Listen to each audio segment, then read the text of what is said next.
ഒരിക്കലും നമുക്ക് മടുത്തു പോവാത്തൊരു കോമ്പിനേഷനാണ് ഒറട്ടിയും മട്ടൻ കറിയും. അപ്പോഴത്തെ മട്ടൻ കറി തയ്യാറാക്കാൻ വേണ്ടി ഞാനൊരു ഇരുമ്പ് ചീനച്ചിട്ട് അടുപ്പി വെച്ചിട്ടുണ്ട്. എണ്ണ ചൂടായി വന്നപ്പോൾ ഈ പട്ട, കറുവ, ഗ്രാമ്പു, പട്ടയൊക്കെ ഇട്ട് കൊടുത്തിട്ടുണ്ട്. അത് ചൂടായി വന്നപ്പോൾ ചതച്ച് വെച്ചിരിക്കുന്ന കൊച്ചുള്ളി, ഇഞ്ചി, പച്ചമുളക്, വെളുത്തുള്ളി കേട്ടോ. കൊച്ചുള്ളിയാണ് എടുത്തിരിക്കുന്നത്. കൊച്ചുള്ളി തന്നെ എടുക്കണം, സവാള എടുക്കുകയേ ചെയ്യരുത്. നന്നായിട്ട് വഴറ്റണം കേട്ടോ. അത് ഇച്ചിരി ടൈം എടുത്ത് തന്നെ നിന്ന് ഇതൊന്ന് നന്നായിട്ട് വഴത്തി എടുക്കുക കേട്ടോ.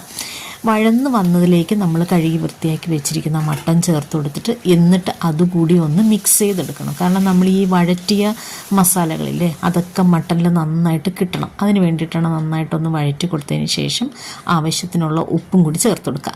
അതിന് ശേഷമാണ് നമ്മൾ മസാലപ്പൊടികൾ ചേർക്കുന്നത്. ഇതിൽ ഞാൻ ഒരേ ഒരു ടേബിൾ സ്പൂൺ മാത്രമാണ് മല്ലിപ്പൊടി എടുത്തിരിക്കുന്നത്. 2.5 ടേബിൾ സ്പൂൺ മുളക് പൊടി എടുത്തിട്ടുണ്ട്. കുറച്ച് മഞ്ഞൾപ്പൊടി എടുത്തിട്ടുണ്ട്. പിന്നെ 2.5 ടേബിൾ സ്പൂൺ തന്നെ പെരിഞ്ചീരക പൊടി എടുത്തിട്ടുണ്ട്. ഇത്രയും മാത്രമേ നമ്മൾ മസാലപ്പൊടികളായിട്ട് ചേർക്കുന്നുള്ളൂ. ഇതിൻ്റെ അകത്ത് നമ്മളില്ലേ റെമ്പയില, മല്ലിയില, ഇപ്പോൾ എല്ലാവരും അങ്ങനെയൊക്കെ ചേർക്കുന്നില്ല. അതും ടേസ്റ്റാണ്.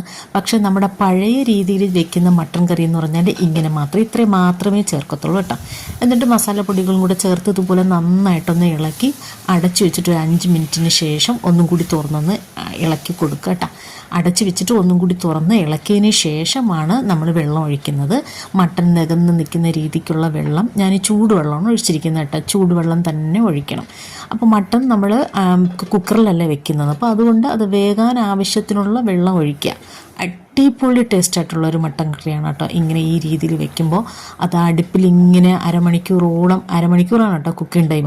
അപ്പോൾ അരമണിക്കൂറോളം വെന്ത് വരുമ്പോൾ കണ്ടില്ല നല്ല കൊഴുത്ത ചാറോട് കൂടിയ അടിപൊളി മട്ടൻ കറി കേട്ടോ. ഈ രീതിയിൽ നിങ്ങളൊന്ന് വെച്ച് നോക്കൂ.